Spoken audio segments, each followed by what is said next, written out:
ایران اور اسرائیل کے درمیان کشیدگی میں خطرناک اضافہ دیکھنے میں آیا ہے اور دونوں جانب سے شدید حملوں اور جوابی کارروائیوں کے دعوے کیے جا رہے ہیں۔ ایران کی پاسدارانہ انقلاب نے اسرائیلی وزیر اعظم بنجامن نیتن یاہو کے دفتر کو نشانہ بنانے کا دعویٰ کیا ہے۔ ایرانی میڈیا کے مطابق حملوں میں خیبر میزائل استعمال کیے گئے اور اسرائیلی فضائیہ کے ہیڈ کوارٹر کو بھی ہدف بنایا گیا۔ اسرائیلی حکام نے حملے کی تصدیق کرتے ہوئے کہا کہ کوئی جانی نقصان نہیں ہوا۔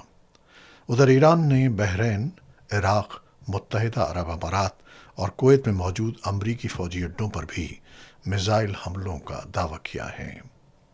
اسرائیلی فوج کے مطابق گزشتہ 30 گھنٹوں کے دوران ایران میں مختلف اہداف پر تقریباً 2000 بم گرائے گئے، جن میں صدارتی دفتر اور قومی سلامتی کونسل کی عمارت بھی شامل ہے۔